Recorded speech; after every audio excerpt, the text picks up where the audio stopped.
All right, yes, we have returned, man. Y'all been asking us on the FB, on the No IG. doubt. Yeah, man, we're here, Yeah, man.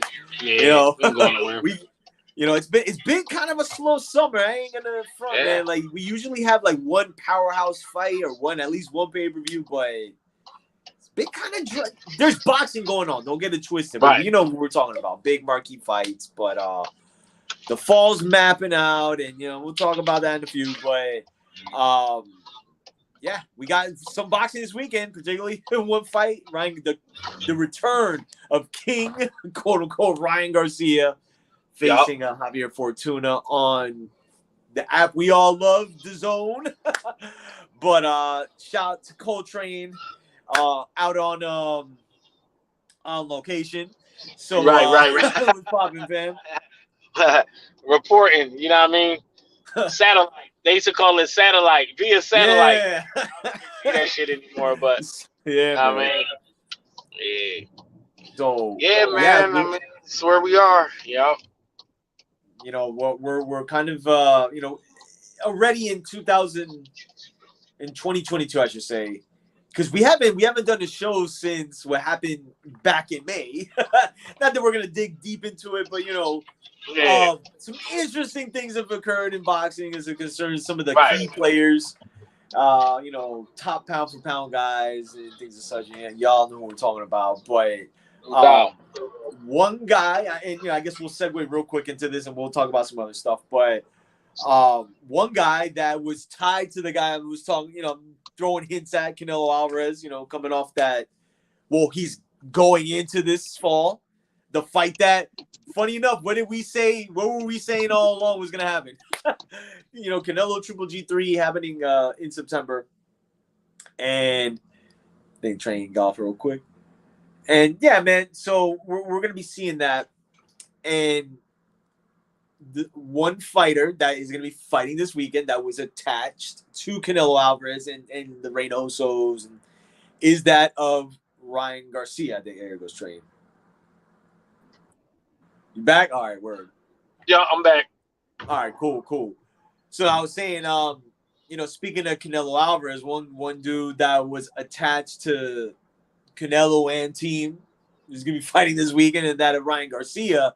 But interestingly enough, I don't know if you caught some of the back and forth that's been going on with Canelo and with Ryan Garcia, where it's like you could kind of tell. You know how sometimes people, again, naturally try to be diplomatic about things when they're asked certain Yeah. questions about certain people, and because they're attached in some kind of fashion, you want to be political, you want to be diplomatic and not say things, but obviously when there's a split, then the truth comes out. So, have you caught any of like the back and Yeah, forth between Canelo and Ryan Garcia? I have, and it's right on brand for Ryan Garcia's brand, and it's listen.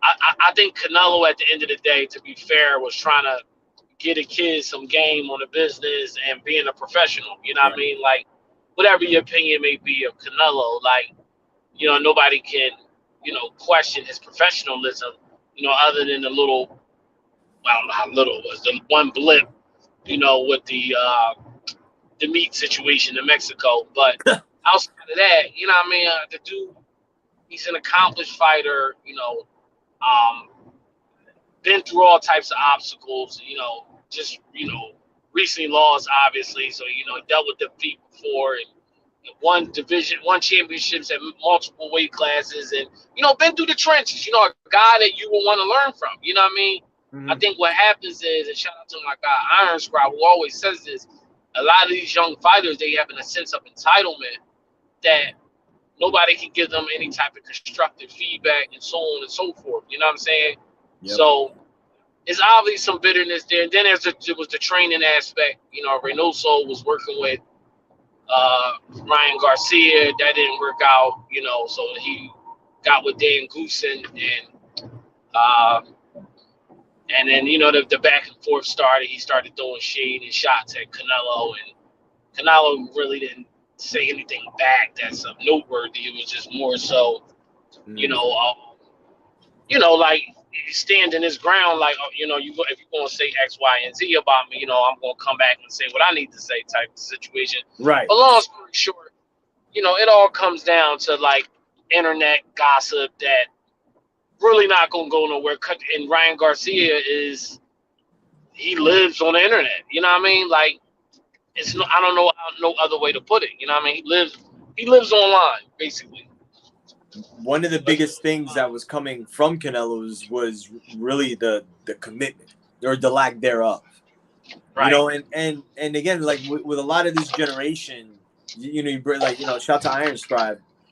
He's right. Like, and it goes beyond even boxing. Like the sense of entitlement without having really done anything. You know, so it's, you know, he's going to this fight with Javier Fortuna, who, look, I think he's somebody that over the years we've kind of like kept our eye on, but he's somebody that when he gets to the when he gets to the stage, so to speak, right? It's like he just doesn't, you know, it doesn't work out for him. You know what I'm saying? So, absolutely. You know what I mean? In this instance, I just, you know, I don't know. Like, I think we're all kind of on the same boat. Like, as far as Ryan Garcia is concerned, man, like, the jury's still out on him for me, only because, like, all we could go by is data, right? What we see. And coming off the Luke Campbell fight, which, mind you, he got dropped, but he did get up. You know, I'll give him that.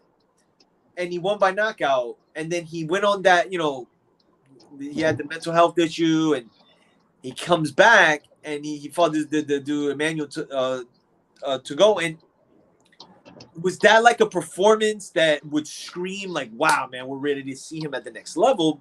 Maybe not. Why? And it's why we're seeing him. It's no disrespect to Javier Fortuna, but again, I think it's maybe a creep up from the last fight, but I don't know how much of a measuring stick it is. You know, it's again, it's where we're at. And me and you was talking about this earlier. We were saying, well, not early offline. We were just saying, like, the grassroots level of boxing is so skewed. You know what I mean? Like, it used to be a time where you fought all types of styles, all comers. You know what I'm saying? Especially like when these guys started getting at this level that they're at now. But now it's just like, you know, we're gonna bring these guys along with kid gloves. You know, occasionally we'll put them in a guy, with a guy that's threatening, like Luke Campbell, and then after that, like the last guy, like, come on, with all due respect to the dude, I can't remember his name, Ryan Garcia. To go, yeah. But you know, there's some amateurs with no professional records that would have been more, you know, more of a threat than that guy. You know what I mean? But so then you got Ryan, you know, constantly calling out the likes of Gervonta and, you know, Devin Haney. You know, these guys are, you know, say what you want about Devin and even Gervonta, you know, they're fighting, you know, more worthy content. Now, I'm not going to put Rolly on that level, but, you know, their level of opposition is way more, you know, challenging than what anything Ryan Garcia has done as of late. Yep. So, I don't know, bro. It's just a fight, I guess, we got to go through. You know, the fight still got to happen, you know what I mean? And, you know, you can't count anybody out, but it's more so looking ahead to what's next, you know, for Ryan. You know, at some point, you got to take the gloves off, and he's online saying, and look, me and you, we on record saying that's probably the biggest fight in boxing, not named Bud or Spence. Like, that fight right there. Oh, the Tank and Ryan Garcia fought. How funny would that be? From a business perspective, that's big business. You know what I mean? Even though you and I both would pick Gervonta in that fight, probably by knockout, it's probably the biggest fight that could be made, though, for both guys. So that's why, you know, you and I both think that should be next. Will it be? Who the hell knows? It's funny you mentioned that, and I guess I'll segue into, you know, as far as Tank is concerned, you know, article came out where Floyd, you know, everybody, listen, at this stage, everybody's asking when Tank is going to get in with somebody at the very least in the top 3, you know. Now, we have an undisputed champion, But I think if you take 100 boxing fans that aren't going to show bias to one or the other, if you gave them a map of, like, let's just say 5 or 6 guys for Tank to fight, there's about 2 or 3 that I think would be a consensus of the crop of who we want to see Tank in there with. So it was interesting to read that Floyd, and again, we're saying this in the sense of us a couple of months ago being told that Gervonta Davis and he was going to be splitting from Mayweather Promotions, where it's just like, I guess it's not happening. But but go ahead. Yeah. Right. So yeah. Floyd, they asked Floyd, like how everybody basically is like, when is Tank going to get in there with somebody that, we want to see him in there with? He basically said, like, Shakur and Haney should fight and not worry about Tank. And it's like we go back to square one. And then I'm like, all right, to the point, again, of Ryan Garcia, there's this sense of entitlement, at least in the case of Gervonta Davis, is he on pay-per-view? Yeah. Is he doing 1 million buys? No. Is he doing good at the gate? Yeah. But this is still, we understand it's entertainment. All of us, we've been watching the sport a very long time. There is an entertainment aspect to this, but every single fighter goes through the same threshold as the concerns. If you want to be at a certain level in the sport, you still have to. And it's why, like, with guys like Jamel, and like, you can't be mad at them. Like, they went and they did it. They did it. They fought the guys that were there. I think that's what we're suggesting with Tank. But like, when we hear stuff like that, you just start to ponder, like, what's the end game, or not even end game, but what's next? Now, look, like, to what you're saying, if they say, "Hey, let's do Ryan Garcia," while on one end we're like, "Where are the titles?" I think that's one of the rare instances that without the titles, there would be like a mass amount of attention on that fight. I'm not suggesting millions and millions of buys, but it would do more pay-per-views than a lot of the contemporaries would be able to do today, ironically. Listen, man, and you know how we feel about this subject, and where people get it twisted at is that they like rooting for the fighter instead of the promoter, the business aspect of everything. Like, we all love Floyd, but at the end of the day, that was him as the fighter. And I'm not saying he's a bad promoter, but, it's up to Floyd to put Gervonta in position for these fights. And look, they can say all they want. And that's the whole, I'm going to take my ball home so nobody can play mentality, when you lose. And not that Gervonta's losing. I'm not saying anything like that. But Gervonta is losing in a sense where Devin Haney's is for the unification bout.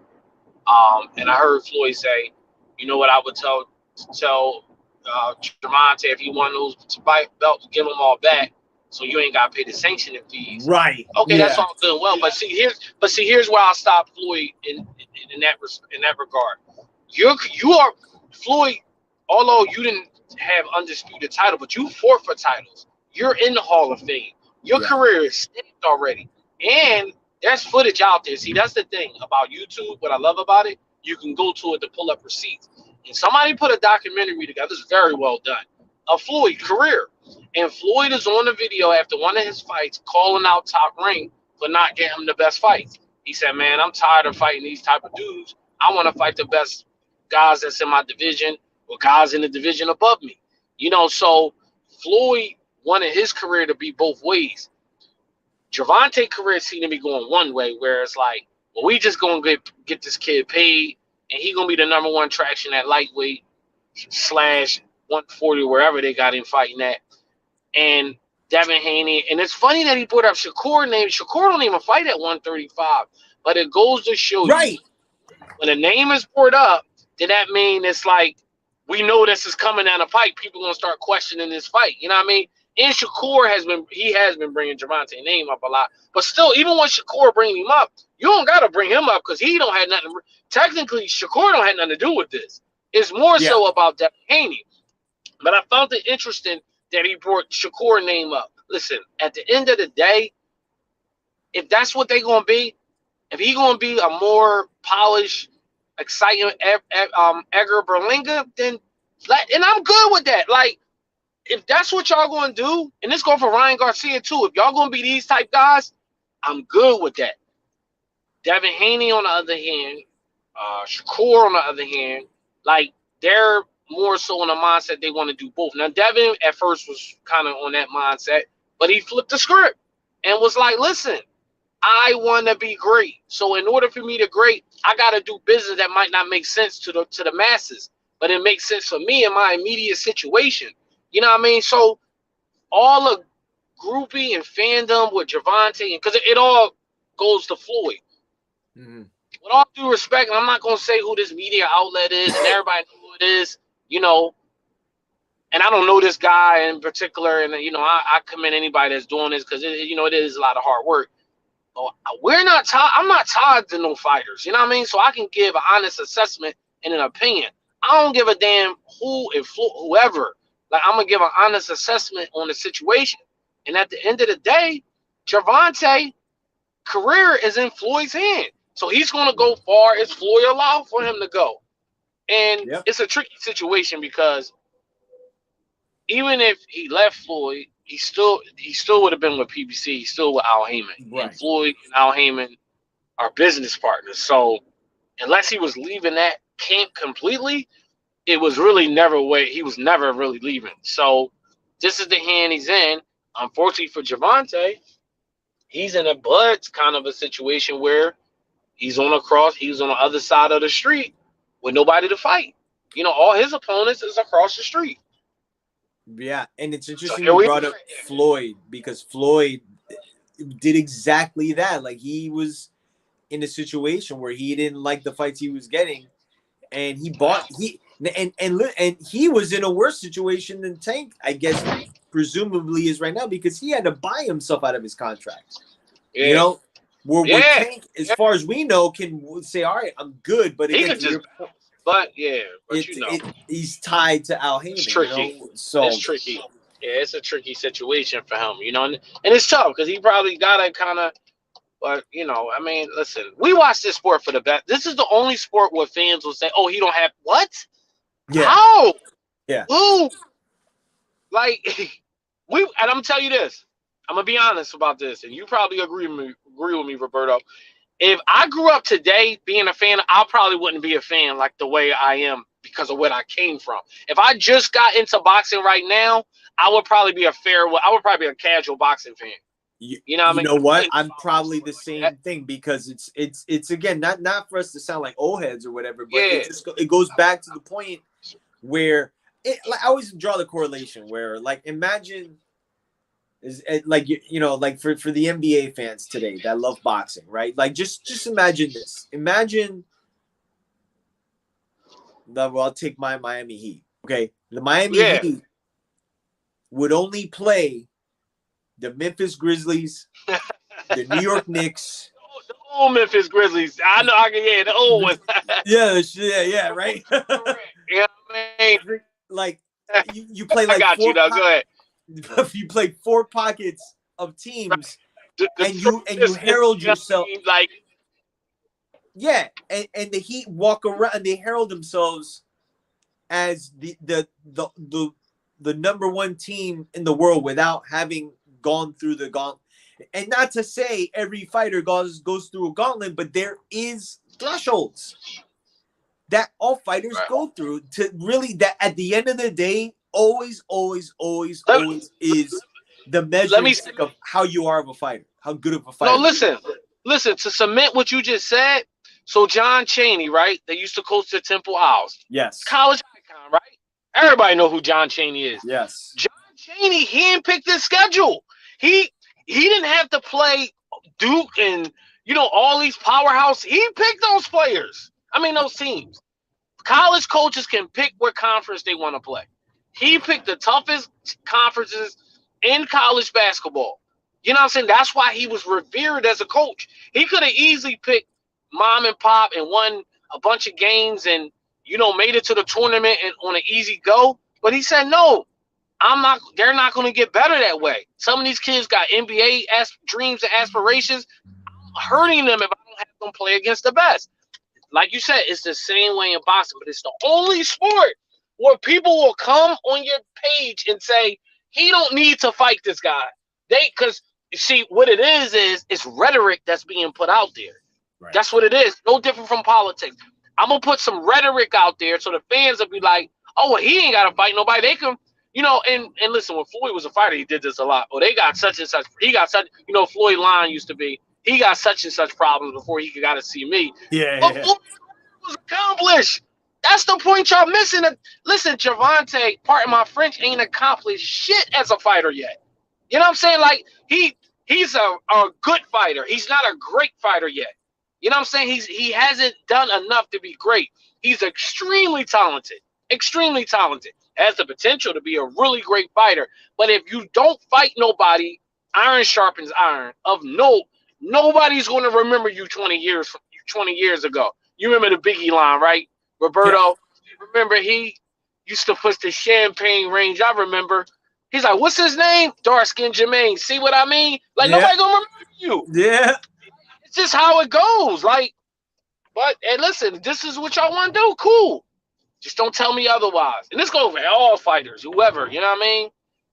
No, you're absolutely right, man. You hit everything on the head. And the whole thing about it is that the reason we say these things is because, like, to what you said earlier, we have a frame of reference.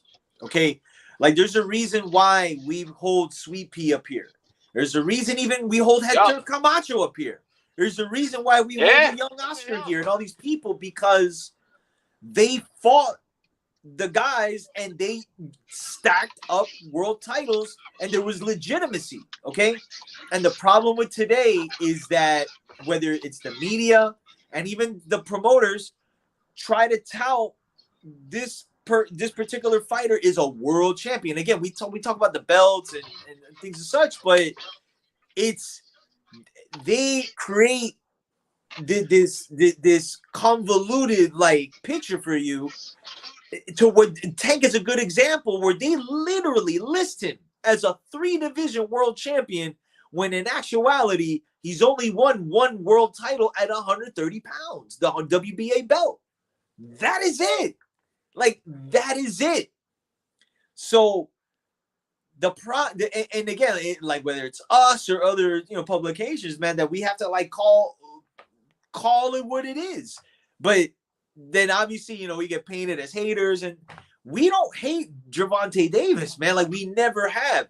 It's just a lot of times, man, you got to take a step back and just look at the big picture and see things for what they are, because people point fingers at well, he's not a real world champion because he didn't do this. But it's just like you can't, and like you can't complain about the belt situation, but then your fighter is like one of the people that you're making the culprits of that.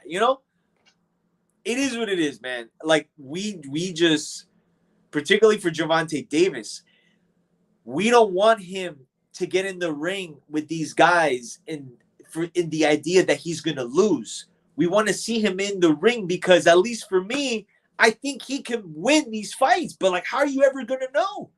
How are you ever gonna know? At least with what we're being given today. And look, like what Train said earlier, man, we all love Floyd as a fighter.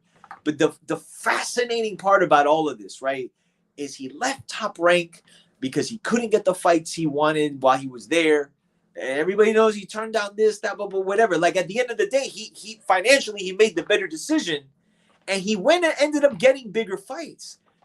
The irony here is now he's the promoter and he's doing the same thing to Gervonta Davis. The only difference with Gervonta is that I don't know if he is going to take the initiative to do the same thing. Again, it's kind of a different parallel because the Al Heyman factor.